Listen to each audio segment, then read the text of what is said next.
sober good time. And then a few people got killed, so he ran like a pussy.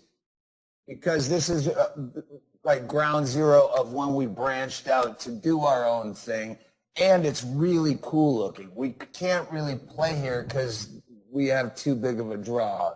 So it's nice to be able to film here. It's dark, it's creepy, it has a history with us. It's just, it has a good feel, and I fucking hate doing theaters. I wish all comedy specials were filmed in fucking 75-seaters, like old Lenny Bruce, smoky room, low ceiling. This one's not real low ceiling, but it's got the feel.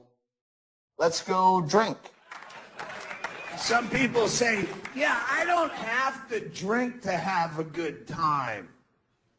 You go, okay, but that means you have to have a good time to have a good time. How do you pull that off?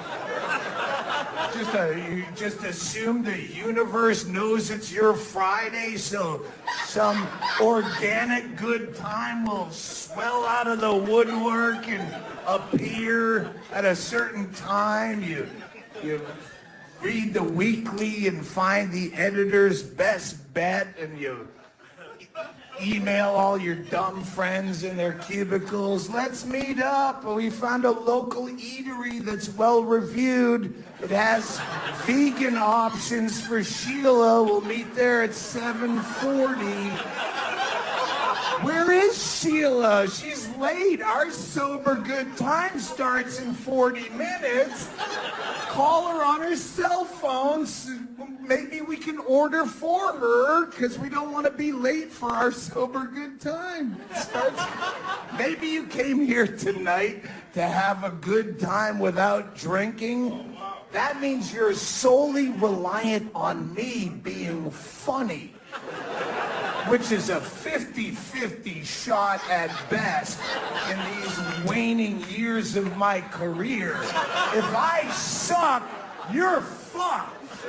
All that sober good time planning and the map questing and the finding the parking, and then I was off. I was too fucked up that night, and now the blame's on you. I don't take those chances. I drink to have a good time. It's a fail-safe. I take whatever mundane shit I was doing anyway, and I just start pouring booze on top of it.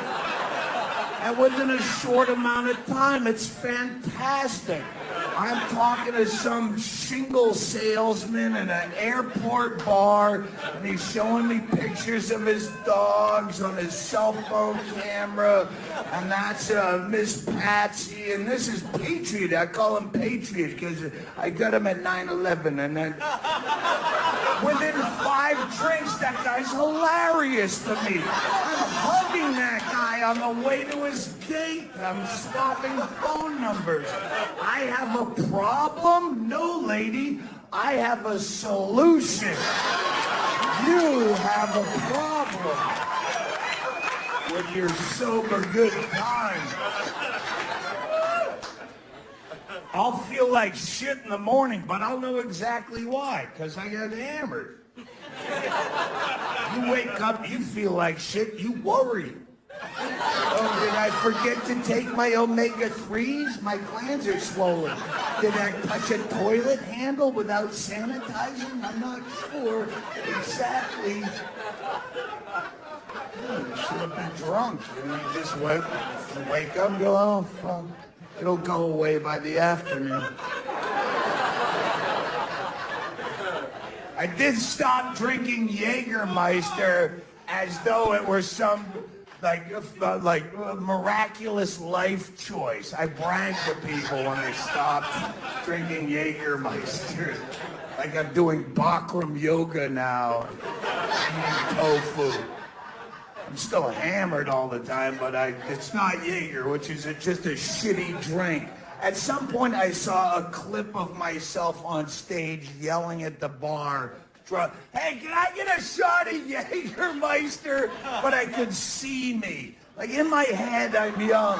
And then I saw I'm just an old fucking dude. And just the word Jägermeister coming out of your mouth is some desperate cry to be young again. And it's like the old guy's a silver-haired fox, but he still has 2 hoop earrings. And I'm like, hey, ladies. And I'm like, oh, don't be that fucking dude. Just drink something clear.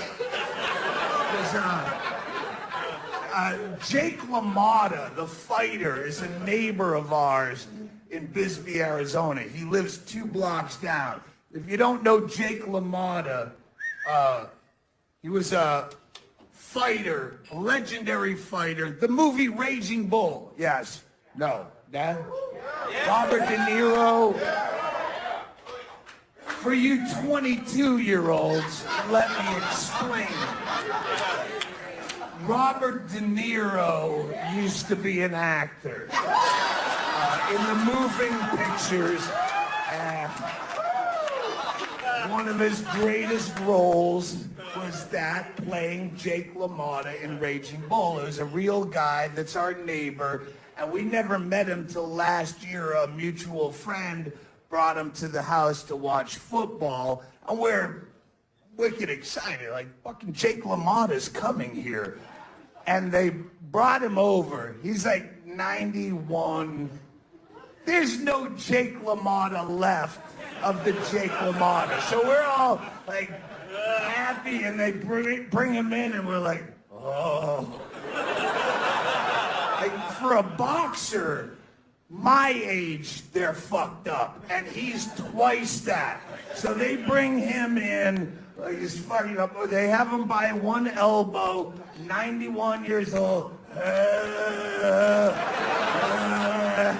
they plop it on the couch like an eggplant. They're like, hey, Jake LaMotta's here. And he's got a trophy wife who's 30 years his junior, which means she's still in her 60s. So the trophy is a bit tarnished at this point. It's no Stanley Cup anymore. It's more of a bowling trophy.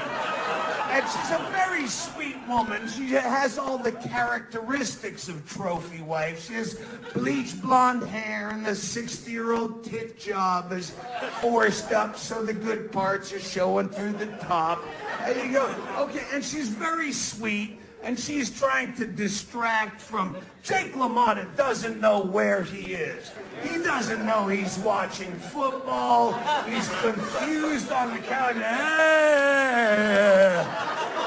The only time he showed any cognitive recognition of his surroundings, I saw him scrambling with his cigarettes and fumbling and looking to the door like, who will lock me out so I can smoke? And I said, it's okay, Jake. You can smoke in the house. And he went,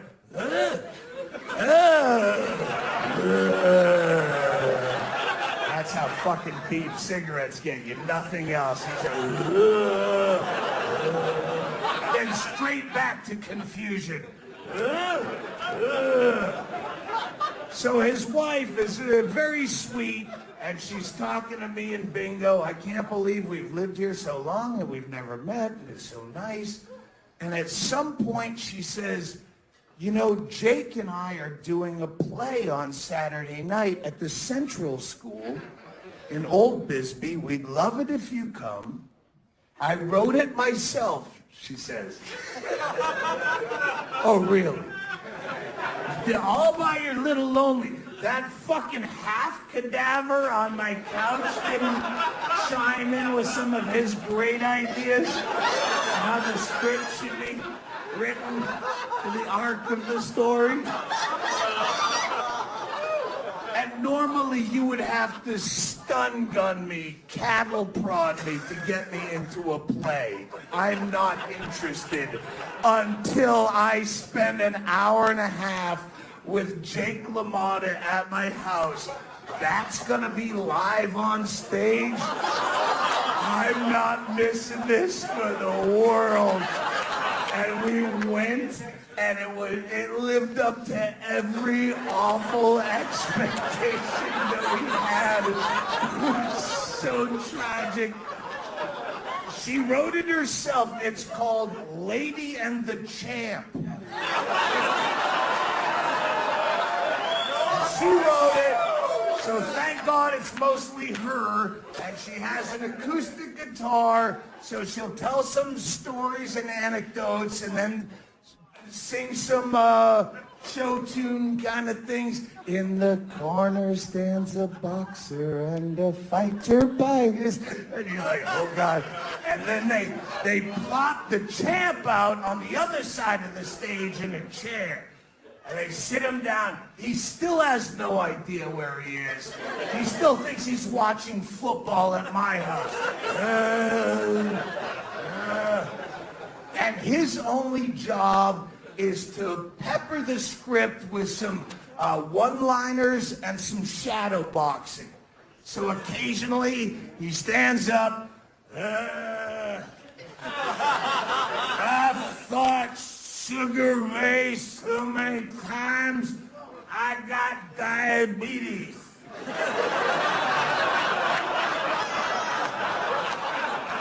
Which is not a bad line for a fucking 91-year-old boxer. Except the champ forgets he already did the line. So moments later, he stands back up in the middle of a song. And they have to come out. They can't stage whisper to him because he's deaf as a stump. So they physically have to come out and push him back down in his chair and yell at him. Not yet, champ! Wait till the end of the number and then you do the, okay? All right. And we're in the back of the room fucking dying. Like it's quiet, we're having to bite our hands like children in church, trying not to giggle. It was like seeing if Mr. Shivo brought Terry Shivo on the road as a song and dance act. Hello, my honey. Hello, my baby. Hello, my ragtime.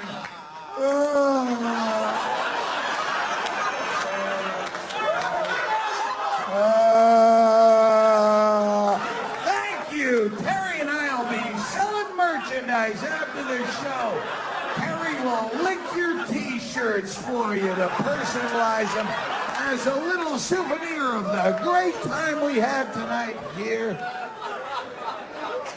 And as much as I'm enjoying it, for all the worst reasons, there's part of my head going, all right, how long before that's you?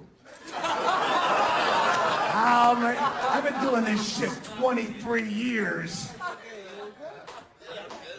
How long? I've taken a lot of shots to the head just like the champ. How long before that final synapse in my brain burns out that would have told me, don't do this anymore.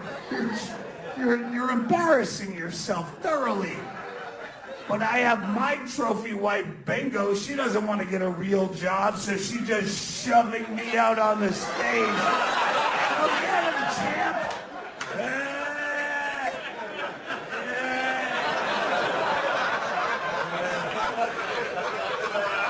Jägermeister!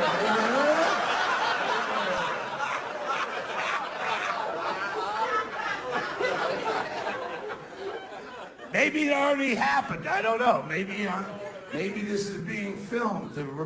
Don't do this anymore.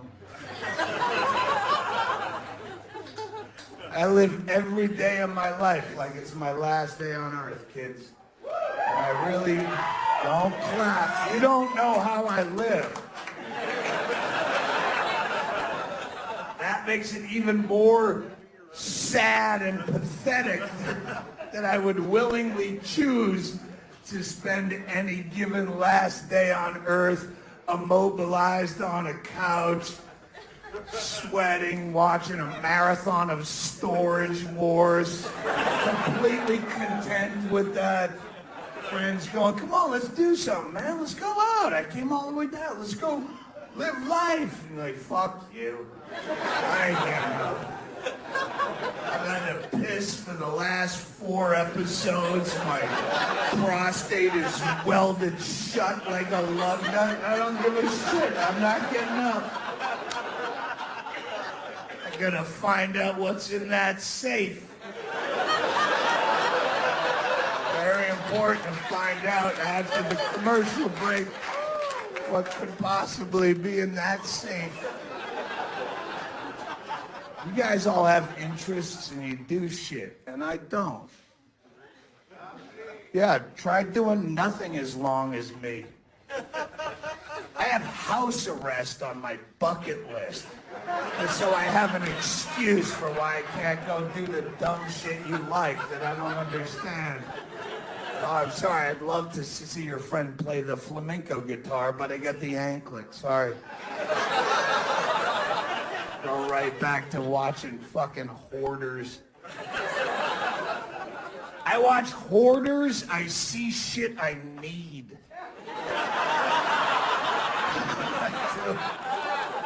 Like they brought the yard sale into my living room and I just poke around. I'm not following the dialogue, I'm just looking at their shit. Bingo, they have an orange microwave. Rewind it. Pause. That's an orange How do you get an orange microwave? Underneath the stack of the newspapers and the mummified cat is an orange microwave. Find it on Amazon. That might fill the void in my soul. Orange. I don't even drunk dial people anymore because I have nothing to say, but I drunk eBay and Amazon. I buy shit when I'm blacked out, which is eBay's the worst because if I get outbid, then I take it personal when I'm drinking. You just fucking looked at my girlfriend weird. Oh, outbid me. I'm gonna fucking outbid you. Yeah, I'll wait. Come on. Oh, outbid me. Outbid you. Because you probably have kids. I don't. I don't have a lot of money, but every penny I have is disposable because I don't have children. I bought a shitty, cheap house on the Mexican border. My nut is $800 a year in property tax. I could beg that. You're gonna outbid me. Eventually, you're gonna realize, oh shit, my children have to go to college. And I'm gonna realize, oh shit, I need a vintage pachinko machine in my house for some unknown reason. Outbid you, you lose. I'm a giant winner somehow. Way worse than drunk dialing, because drunk buying shit, you don't even remember you did it for 5 to 7 business days. You walk out of your house and UPS is building some corrugated Great Wall of China outside. What did I do now? What'd you get yourself this time, Mr. Christmas in July? Miracle socks. As seen on TV. Actual purchase. I don't have circulation problems, but evidently when I drink on Ambien, that's some underlying fear I didn't even know I had. This deep vein thrombosis. I'm gonna die. Maybe that's why I never work Australia. That long flight could kill me with deep vein.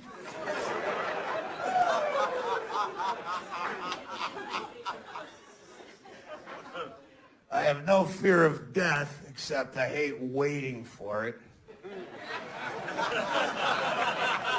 Come on. I beat cancer. I never had it. That's how I beat it. Like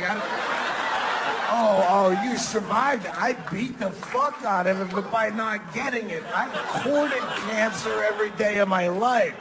I have done everything but fucking paid cancer's taxi fare to my hotel. Won't show up. That's beating it. He survived it. We're like tied. I get the #1 seed in the bracket over you, survivor, a winner.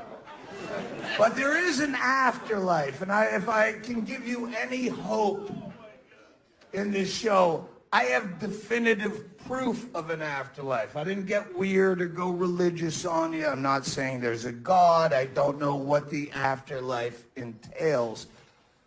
But here's the proof. My mother killed herself in 2008. Don't worry, this is a fun story. It was the best death you should ever be part of. She was dying of emphysema at 63. Her brain was still with it, but she was drowning in her own fluids. She's being permanently waterboarded by 45 years of cool milds. She can't take it anymore. We knew it was going to happen when she made the call. You can't do it. I'm like, all right, Mom, we'll do what we can. All right, Ma's going to kill herself. I don't know what to do. Like, that's, okay, we know it's going to happen, but when you say we're going to do it, I'm not going to go buy you a fucking shotgun. Like, oh, have fun, Ma. So I don't know what to do. I don't kill people. It's not something, like, I fantasize about it. If my mother were Nancy Grace, I'd have been all over it. Like, I have plans, but my mother was a great person. So how do we do this right? So I called my lawyer. I have 3 lawyers. We're Jewed up big with lawyers in LA for this shit, all the camera people and recording contracts. Then I have my local Bisbee attorney that helps me with, I got married when I was 20 and I had 24 years of marital bliss till I remembered, oh fuck, I never divorced that girl I drunkenly married in Vegas. That's for another DVD. But then we have our 3rd lawyer, who's a comedy fan. He's our, wink, wink, nudge, nudge, Saul Goodman from Breaking Bad attorney. That he handles all the creepy shit. Like when me and Andy are up late at night doing blow and thinking of call Kirshner, see how much jail time we could we go to prison if we actually did this? He's that guy. So I called him knowing he'd hook me up with a doctor on the down low, as we say in the black community as a black person. He gave me the number to a doctor, and I go, hey, my mother's going to cash out, and I don't know what to do. He said, what do you have? I go, I got Xanax out the ass. On the border, you can get all the fucking Xanax you want. It's like, that's no good. That's anti-anxiety. Does she have hospice care? Yeah, she does. Then she should have morphine. Ma, you got morphine? Yeah, I got morphine. All right, she's got morphine. We worked out the dosages and the milligrams, and he goes, if she has 30 of those, that's enough to kill any human being on the planet. She had fucking 90. Like, okay, we're good. Okay, we never talked. Remember that. Okay, doc. So I'm like, all right, we're going to do this. First of all, bring her to my house, because she lived in 300 square feet of hoarder paradise, old electric bills with spider webs, all cramped. Like, it's depressing enough if you're going to help your mother kill herself. But we're going to go to my house. We'll tidy up.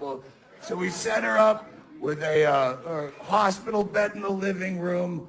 She had been AA off and on for my whole life. She had, at this point, been 4 years sober. And I'm like, you're not going to kill yourself sober, right? You can't take those chips with you. She's like, yeah, you're right. Why would I do that? That's dumb. So she, in her heyday, she was a black Russian drinker. So I set out a mini bottle of Kettle One and a mini bottle of Kahlua with her pills. For whatever you're ready, let me know. We laid down ground rules.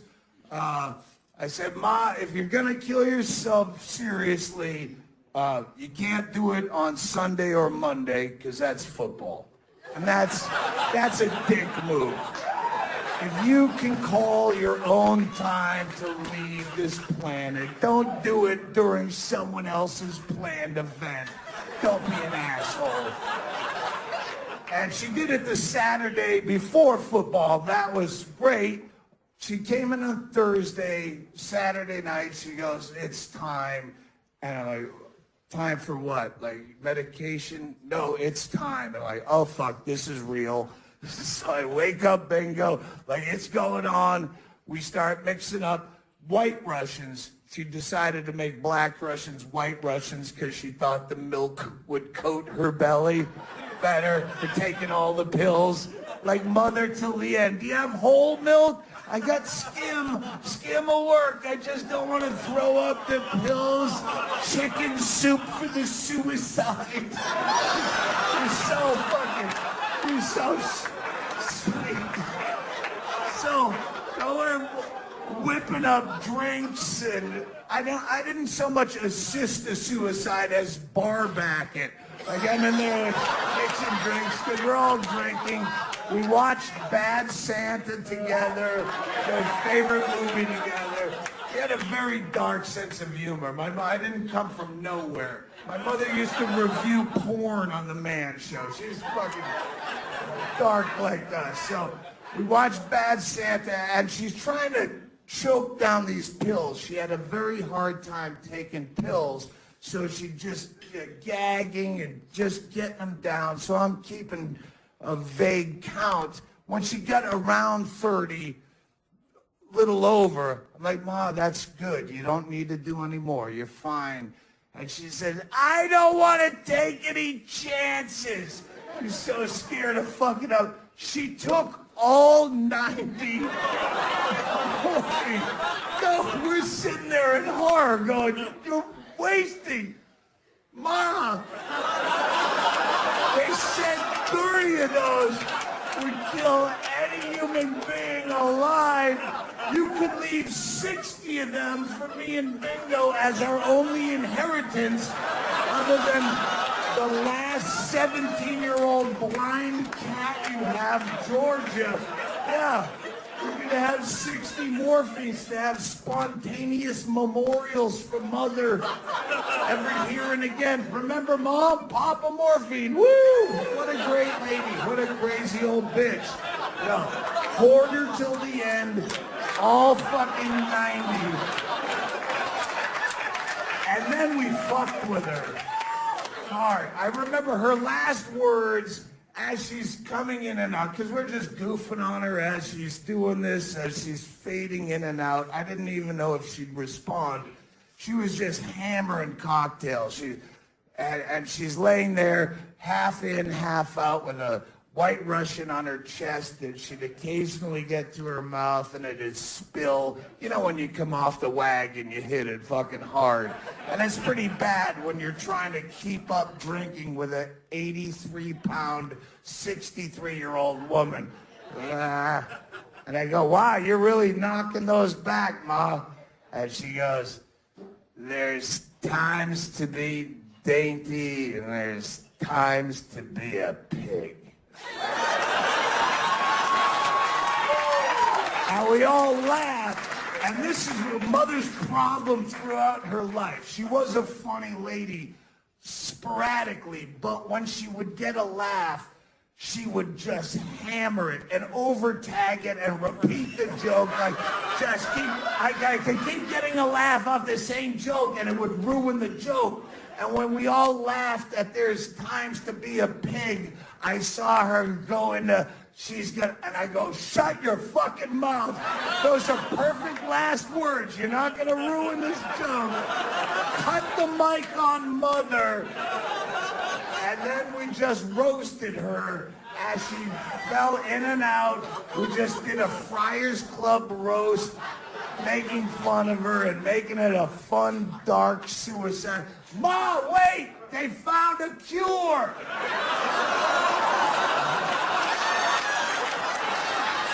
I love you. was a bad mother. I love you all. At one point, I remember I said, Ma, if there's any kind of white light situation, that other side that you get to, if you can communicate with us Houdini style, see if there's any way that you can make the Saints cover 8 points at Oakland tomorrow. 'Cause I have money on the game. And they did. The Saints fucking blew them out. October 12th, 2008. The Saints won 34-3. I'm not saying that's proof of an afterlife. That was just $40 that I won. Proof of the afterlife is this. If there were no afterlife,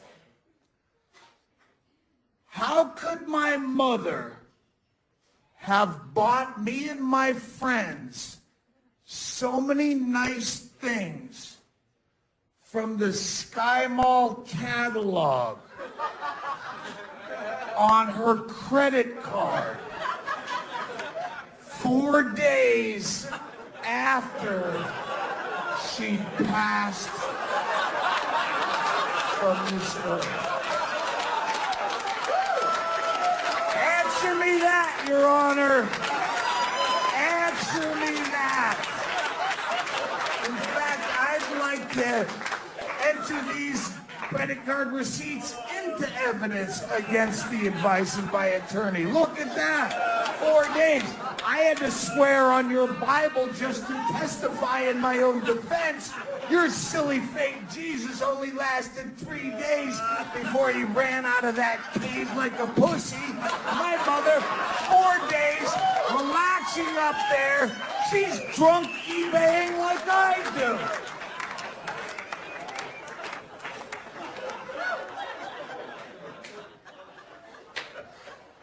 That last piece of that story has special meaning to me because in my entire career, that's the only chunk of material I've ever had that had a statute of limitations before I could comfortably tell it on stage. 3-year statute for credit card fraud. After that, fuck you.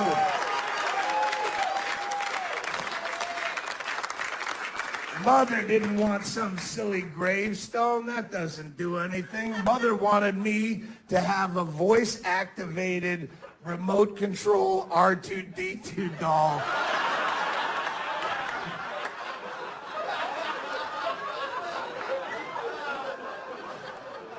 I'm just saying we all occupy in our own way. You occupy your fucking filthy Portland hippie selves because you hate the 1% and you hate the banks because of their predatory lending practices against the people and enslave them in a lifetime of debt. What'd you do about it? You stunk up a park for almost a year. I occupy far more efficiently. Maybe you should look to me for leadership. I hate the banks as well, as we all do. How did I fuck them? I spent 3 hours jacking up Mother's Chase Bank Visa card after she's dead up to its $10,000 limit, buying dumb shit that no one needs and sticking them with the bill because she had no estate except for that blind fucking last cat. If you want to repo that, have at it. That actually caused damage to the bank. Not sitting around with a dog with a kerchief and a cardboard sign. Slapping on drums in a drum circle. The fucking Occupy movement was such a letdown because you seemed like me, angry, and we're going to take to the streets, and holy shit, around the globe, people are, fuck this, we're going to do something. And what did you do? You fucked up a park. All you fucked up in a year is some guy's day who wanted to throw a frisbee for his dog, but you couldn't because you're all camped out there. You hate the banks? Don't fuck up the park, fuck up the bank. Who's in charge of this project? Next time, me. We don't really have leadership. You needed some. You have 500 angry people in a park. Go break them up into squads of 20. You can fuck up every branch of Bank of America in a 50-mile radius. Go there. And not as anarchists either, throwing bricks through the windows. What are you, a fucking teenager? Have some ingenuity. You line up as customers at 8 o'clock in the morning. They only have 2 desks to do actual commerce other than cashing checks and shit. You clog up those 2 desks as bogus customers. Sit down, cross your legs, apply for frivolous loans all day long. That's a lot of paperwork for every frivolous... Yes, I need $1 billion for an ant farm. Sharpen some pencils. That's a big stack of paperwork. I'd love some coffee. You comb your dreadlocks over to one side, put on your $3 Salvation Army suit, and you clog up all their time. Or you could deny me the right to apply for the loan, and then I sue the fuck out of you for discrimination, causing even more damage to your bottom line, rather than just sitting out there in a park getting tear gassed by cops. What does that do? What are you accomplishing? I got it on tape. Police abuse. Yeah, police abuse people. That's how it works. You're never going to win. Yeah, well, you're going to fight that, and eventually they'll go, it was justified. I was laying there. I'm paralyzed. I was face down in the park. They tased me. Justified. Yeah. Why aren't you the cops? That's a better idea. You had a fucking year in a park. The first week of Occupy, you should have called everyone with no police record out, made them go apply to be police. You'd have had people that have gotten through the academy. They're in the works now. They're moles on your side. They're sitting there in a riot helmet with a Bluetooth underneath the Star Wars helmet, calling you in the park, giving you heads ups. Hey, Kevin, you might want to put on a gas mask around 7:45 a.m. You know what I'm saying? Thanks, Shane, but we're already wearing gas masks because we haven't showered in 7.5 months, and Angela's snatch is really starting to reek up the pup pen something ferocious. But keep fighting the good fight. Power to the people. Good Christ. You could have done so much with that. There's a fucking million ways you could have been clever. I love, that's why I love like WikiLeaks and Anonymous, because they're actually in there. They're fucking with the system. They're not sitting around chanting and slapping bongos. Bradley Manning didn't get to release all that information by sitting in a drum circle. He had to get inside. That's why you should fucking read up on Scientology, and I'm serious. Scientology is brilliant. If you read this book, Inside Scientology, it's a breakdown of how that evil motherfucker created that religion in a modern time. Every other religion people believe in, you only believe in it because all your ancestry did. This guy had to create this and sell it to adults recently. It's as stupid as any other religion, but how did he do it? How did he create this Leviathan? Read this book, Inside Scientology, and apply those evil tactics to Occupy, and you have a fucking winning recipe. You follow L. Ron Hubbard's intimidation, infiltration, harassment, blackmail, complete abuse of the legal system, where you just turn a crossed-eyed stink look at Scientology and they'll sue you into poverty. You use that for good. You know what L. Ron Hubbard didn't have in his master plan for world domination? Drum circle. It doesn't do anything. He's sitting there. No one wants to hear that.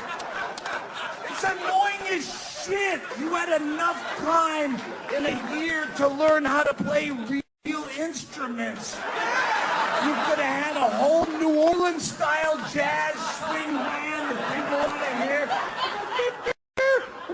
Boom, boom, boom, boom. But instead, what? I'm not against you. I appreciate the passion. I don't know how anyone who has a cause in life where they put that much time and effort into trying to change something. How do you pick one thing? How do you wake up in the morning and look at the billions of things that suck on this planet? You log into your Yahoo News and it's just countries you didn't even know were countries have problems you didn't even know existed. How do you pick one sliver of that and decide that's the one we have to print up T-shirts and have a car wash? I would be so confused. I want to make change. How do you pick something if it hasn't affected you? Oh, juvenile diabetes? Well, I don't know, but I have lots of free time during the day. I guess I should... Oh, wait, spina bifida. And the guy's right here, and he's uncomfortable to look at. So maybe I'll go with this guy's cause. And clitoral circumcision in the third world? And that... I know that gives me a handy excuse for not finding it, but that's selfish, and I have to stop thinking about me. Maybe we should, and as soon as you focus on one thing, here comes Sarah McLachlan on the TV with the skinny, sad puppies and the abused in the arms of an angel. I don't know why animals always seem to trump any human cause, but they do, and now you're telling me about fucking corrective rape, which is some weird thing in South Africa, you know? Corrective rape is where they gang rape lesbians to try to cure them. And I'm behind that just to bring attention to it because the term corrective rape is such a good comedy reference that I demand a bigger laugh when I mention corrective rape, and no one knows about it, so I want to bring attention to your cause. I just don't know how you pick. If I had any cause over the course of my career that I've bitched the most about, it's overpopulation, which is the root of most of the other problems you care about, anti-children. But I don't know where to send a check. I don't know. What do you do? The only solution that I've ever come up with, which I think is great, but no one's gotten on board, incentive-based eugenics. Eugenics was a practice of sterilizing people. Hitler got a lot of the credit for it, but it was actually done in this country long before Hitler even knew who he was mad at. We were practicing eugenics in this country. Eugenics was the practice of forced sterilization of undesirables, which sounds bad. And the way they did it was bad, because they would, first of all, the force is wrong. You don't force people to do things they don't want to do. And B, Who decides who's undesirable? They were doing it in this country at the turn of the 20th century, which is the 1900s for a lot of my fans. Early 1900s, to criminals, perverts, which is way too vague, the mentally ill, mentally retarded, homosexuals, which makes perfect sense. We don't want them breeding. Little queers running all up and down like gremlins. But if you took away the force and you just made it incentive-based for people willing to sterilize themselves, offer up some white trash prizes. You know, NASCAR pit pass, meet your favorite driver. All you're gonna do is snip the sack. Really? Here's supply of Sunny Delight. You want some Sunny D, don't you? All you're gonna do is putty up that front hole, lady. You still have 2 holes left to trick guys out of drinks at the bar. What are we gonna do? Are you telling me if I cut off my balls, I'm going crossbow hunting with Ted Nugent? Well, shit, yeah. No, sir, wait, no, you don't actually cut off your balls. You just make a small incision with a local anesthetic. Fuck you, I want you to cut off my whole balls. I'm gonna hang them from my rear view mirror like a lucky rabbit's foot. I'm going crossbow hunting with the nudes. I ain't never won nothing in my life.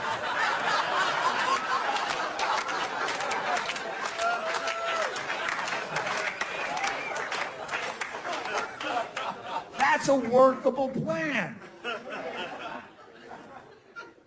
You can't argue with that. It just won't happen. Here's what I think. If you're behind, whatever you're behind, we should triage all charity. So we take the most important and most easily solved first. Everyone works on that, and we'll get to yours eventually. I would start with starving people in a world full of food. That seems easy to solve. You don't need scientists with lab reports and years. No, there's lots of shit, loads of food. There's just a transit problem. Someone from FedEx, get the food there. We live in a place of fucking horse meat is a scandal. They found horse meat. How dare? Oh my God, have you heard? There was horse meat in my frozen processed lasagna meal. How dare they put a more lean and nutritional meat, and now we're gonna dump it by the warehousefuls in the garbage dumps while people are starving to death on this planet. That makes no sense. I can solve that. Yeah, take that food and feed the people who don't have it. And then we get down to the next most important, and the wrongly accused, and the torture, and the thing, and the disease, and occupies lower, and then save the manatees even lower than that. And eventually, hopefully in a perfect world, we get down to the bottom, which is toys for tots. How fucking embarrassing is it to live in a country where Toys for Tots is an actual recognized legitimate charity? God forbid little Daniel go through some bogus holiday made on for some fake deity without Lincoln Logs. The horror! The horror! That's why they have to have Marines and bikers enforce that shit. like henchmen. Otherwise, you just go, fuck you toys, they're starving people. And some big fucking fruit cut guy, I fucking fought for your freedom. Give me a goddamn leg up for the kid.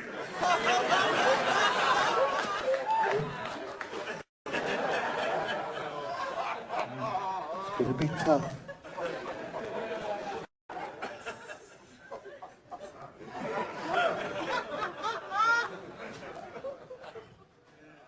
Whatever your cause, your charity, or your drive, your effort, audit it. Make sure, because so much of it is symbolism over substance, where people think they're helping by doing nothing. Audit all the time and effort and see if you're actually affecting change, rather than just, oh, we're going to have a 10K fun run for the cure. Come on down on Sunday. It's a 10K fun run for the cure. Why? Why? When has running ever cured anything? I don't understand the cause and effect on this. Is that how Jonas Salk cured polio? Is by speed walking around the track down at St. Mary's High School with a wife beater on and a paper number safety pin to his back? Oh, we're doing it for the cure. How are you curing anything? Well, what I do is I get sponsors. And every time I go around the track another time, my sponsor gives me another quarter for the cure. So I gotta go as many times as I... Are your friends that sick and sadomasochistic that they wouldn't just cut you a check outright for the cure? They make you do weird shit first? Larry, you know, my daughter was born with cerebral palsy, and we're trying to get a big fundraiser going. Really? Yeah. How many hard-boiled eggs will you eat? Come on. Come on. I love your kid, right? Come on. No, they would cut you a check outright, but you're that much of a fucking megalomaniac that you have to make the cure about you. You need spotlight in this. You could just get a check, but no one's gonna fucking be, oh no, you know, the truth is I do the same speed walk at St. Mary's every morning at 6:30 before work with my Labrador, Sheba, trying to shed a few pounds, you know, but no one claps for me then and calls me heroic, so I'm going to do it on Sunday afternoon for the cure, and everyone's going to go, go, Ray, go. Yeah, you could do it, but you want to fucking, it's a 10K fun run about you, you fucking megalomaniac. Stop it. You know you're not doing shit. You can just get the check from your friend and then actually do something that means something other than running. We're getting donations, and we're petitioning City Hall for a spot in the park to make a big granite slab for the victims and the sufferers and the survivors of the thing. And then we're going to painstakingly etch each name of the people into the stone at great expense. For what? It's a fucking chunk of rock. It doesn't help. Put that time and effort and money into actually something that's calculated, that actually helps. We're gonna knit a SARS quilt. It's gonna take all summer long. 'Cause there's people with SARS and they're chilly with SARS. And what? We're gonna have a prayer circle. We're gonna have a candlelight vigil at midnight. Could you do less? Mathematically, ask your accountant if there's any way you could do any less than that. Well, we are raising awareness. Raising awareness is another form of doing nothing. Only now you're making me aware that the nothing that I've been doing is not up to par with the nothing that you're doing for such a noble cause. Why don't you do my nothing for your cause? We'll watch Storage Wars for the Cure. We'll both be happy in our impotence, and we'll find out what's in that safe. We all win. Raising awareness is me standing next to a drainage ditch where a guy just hit a goat with his moped on the highway, and now they're in the ditch laying in the muck with compound fractures, and the dude's got a bone sticking through his leg, and the fucking goat's got a bone sticking through his fur. They're both laying there in agony, and I'm raising awareness by standing above them, shouting down an empty highway, "Look!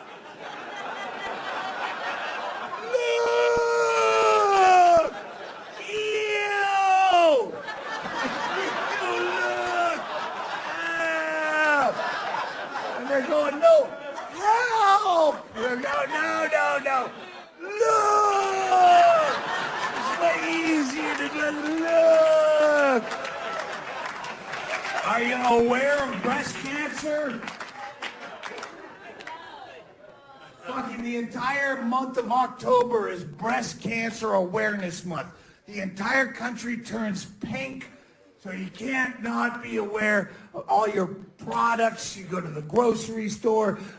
Usually I buy the Progresso soup, but this month I'm going to get the one with the pink ribbon, so I know that I've done all I can to help my fellow man.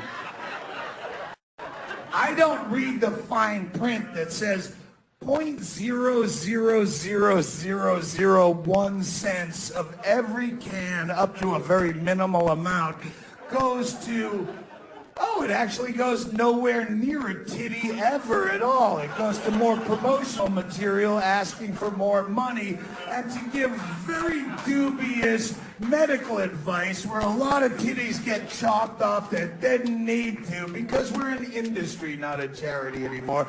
I don't read that part. I just see the pink ribbon and know that I'm helping.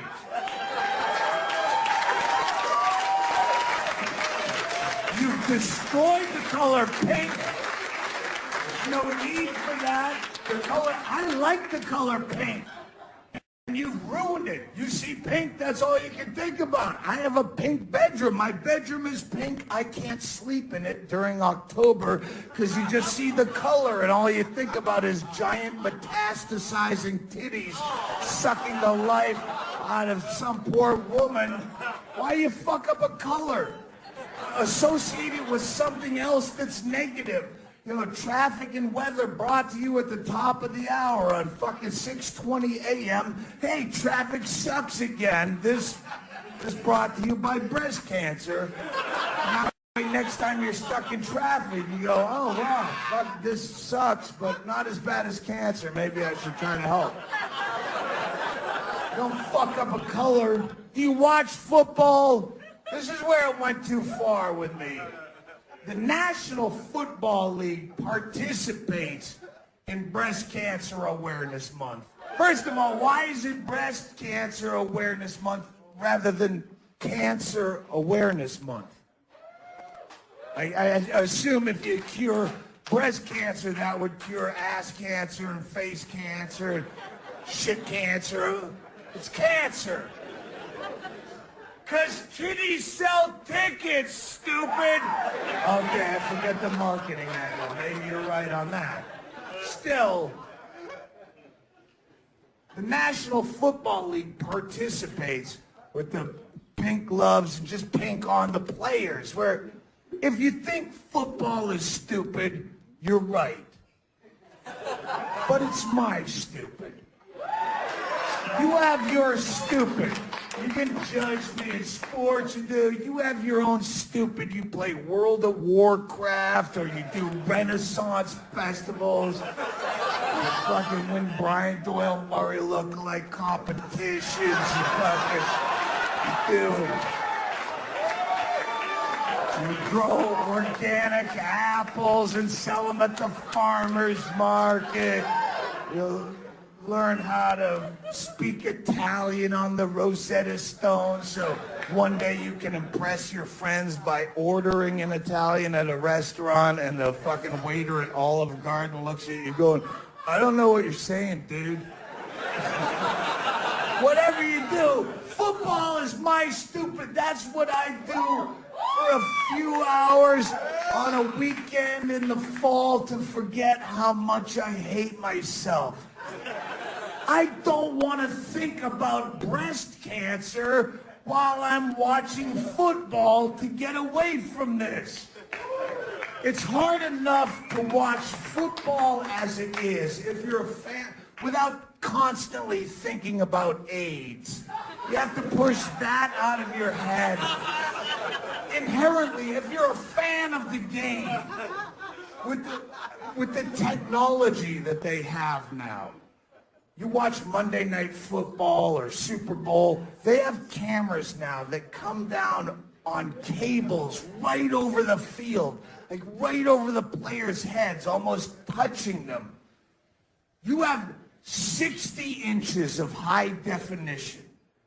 You have a camera panning around 11 men bent up in a huddle, presenting these beautiful, thick man asses, and it's zooming in on each one, and it creates this Bangkok whorehouse scenario in your brain. You feel a little tuggle in your sweatpants. You're like, oh, what if they were behind glass in Phuket?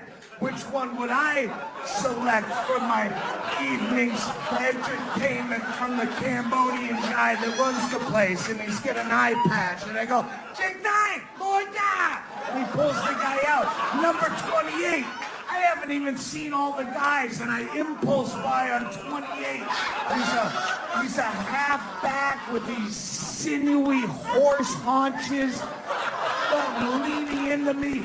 And in my mind, before I can make a rational decision, I've already leaped over the railing at the field. I'm streaking butt naked across the field, wearing nothing but I'm wearing an 1800s nightcap that's striped with a pom-pom. I don't know why that. But I'm wearing flip-flops because they make you run funnier. My dick is slapping up and down against my belly. You make your dick however big you want it to be. It's your fantasy. Have your dick slapping your chest. Have your dick take a tooth out on the way to the huddle. It doesn't matter.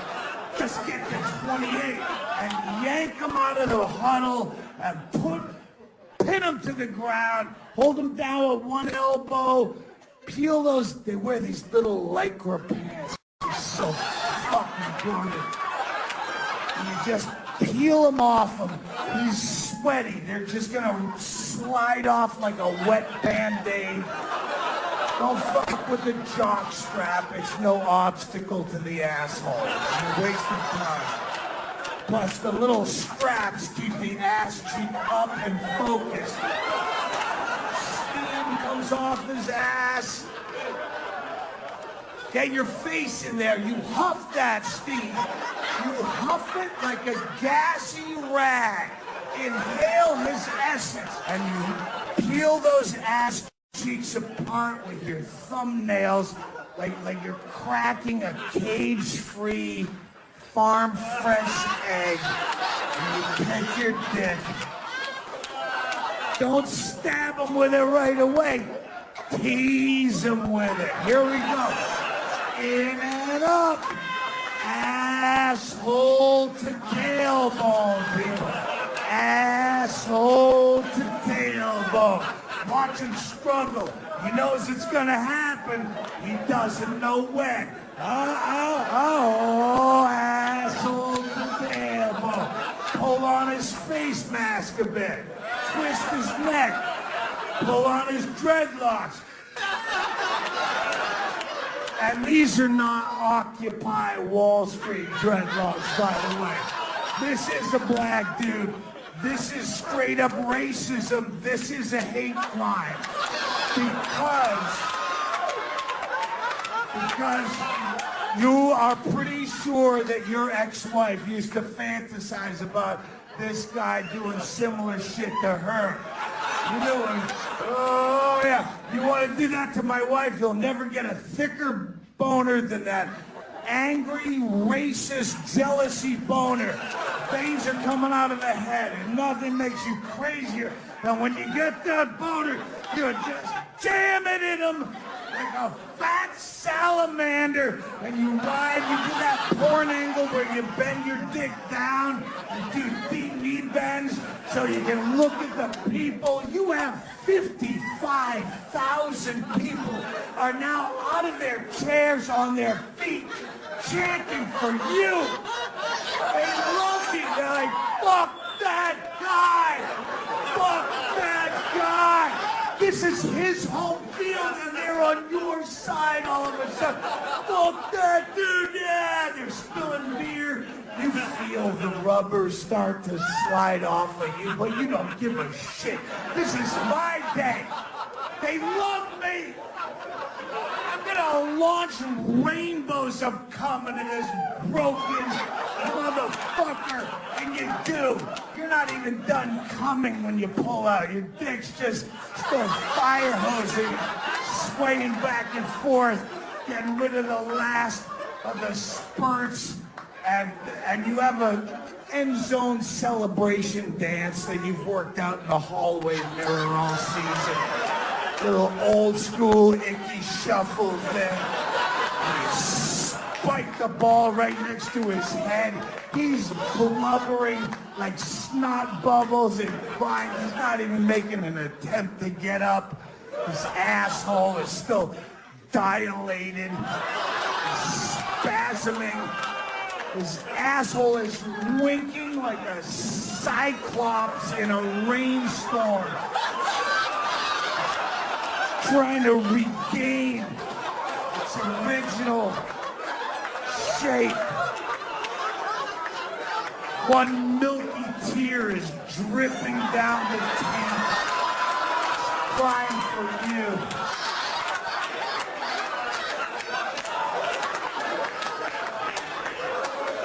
And you float out of this perfect Sunday afternoon and this perfect daydream back into the stark reality of it's just you with some bloated post-middle-aged dude with, you got lumps of yellowed gummy cum in your gut hair. And you look around, you feel immediate remorse and shame. I let the rubber come off inside of that guy. How irresponsible is that, knowing what we know today, to just bareback fuck a guy? I don't know where that guy's been. I know where he's going. He's going into free agency. He's fucking 32 now. He's got shit knees. He's lucky if he's warming a bench in Jacksonville. But I don't know where he's been to just bareback fuck the guy. I could have fantasy AIDS as we speak. And I'm gonna do it again. And as you're dealing with this, you want to escape, you look at the TV, pink shoes, I have to think about breast cancer on top of this problem. You're ruining the integrity of the game, breast cancer. This is what we do on Sunday to forget how much we hate ourselves.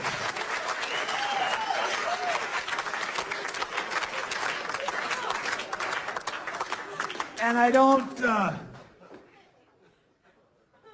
I hope I didn't ruffle any feathers. But as an openly gay comedian, I feel a responsibility to talk about a lot of issues that, what are you gonna test me? You don't know if I'm lying. I can be as gay as I want to be up here. Fuck you. You're gonna strap me to a chair and blow loads in my face to see if I'm fibbing when I say I love it? I'm gay if I'm fucking... It needs to be. I'm gay, I'm fucking gay. And you should be gay as... I come out of the closet all the time. It's something fun for me. Do it all the time. I'm not saying lie to your friends and family or lead a fake life, but if you're just in some bullshit social situation around people you don't know, if you can drop the errant "I'm gay" in a conversation, not revelatory, like, I have to tell you, just drop it as an aside. Is it just you and your girlfriend for breakfast? Oh, that's not my girlfriend, I'm gay, but it's just two of us. Is it a buffet or can I order off the menu? Just drop in, just if everyone was just someone, oh, I guess they're just gay. Because here's the thing, I love homosexuality, I defend it, but I hate fagginess. Because it's aesthetically unpleasing. The whole la la la la la shiny. You don't have to do that. It's the same. I have nothing against Jewish people. I hate Jewiness. The clamming, I just can't get all my allergic. It's just like that. Personally, that's unpleasing. I hate anyone who leads with their sexuality, homo or hetero. If I know your sexuality in the first 30 seconds of meeting you, you're fucking annoying. Heteros are the same way. If you have naked lady mud flaps, or you go, oh, after your show you want to go to Hooters, or you just watch the game for the cheerleaders, just go into a basement and jerk off, you fucking teenager, 13-year-old, and then come back when we gotta have a regular conversation. So it's not, that's why I like to come out of the closet as just a normal dude. A guy on the plane going, yeah, I remember when stewardesses used to be hot, now they're all fat. And you go, yeah, I'm right with you, buddy. I fucking, thank Christ I'm queer, because they are fat as shit.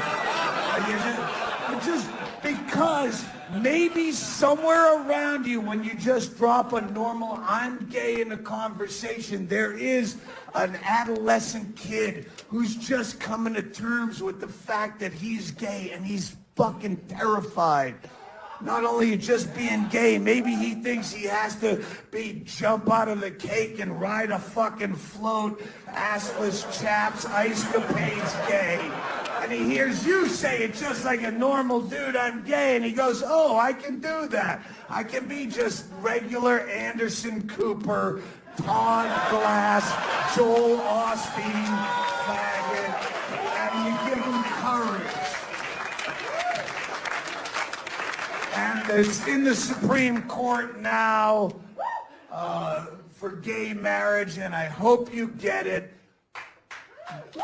Get the right to marry, and then don't. It's important to get the right, not just symbolically, but sometimes you have to be married to game the system. You need the insurance, you need the inheritance, you need to pull the plug. Maybe you just need to get someone cool into the country. You know? So you need it for that, but don't if you don't have to. It's kind of like the civil rights movement, where black people had to fight for the right to eat at the same lunch counter.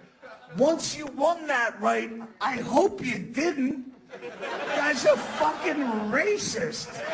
Why would you support his business unless you're just trying to fuck with him and show up just because he doesn't want you, which I understand, and maybe that's where you started not tipping. And so every tradition has to start somewhere. Let's just hope it was for a good cause. Have a great night, Portland. It was nice to be back. I'll see you soon. Have a good night.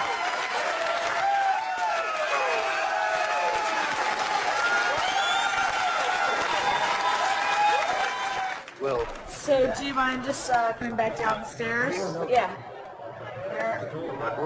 Oh, hey. Sorry. would you have another camera? No, that's it. We just have one camera. You want them to come back?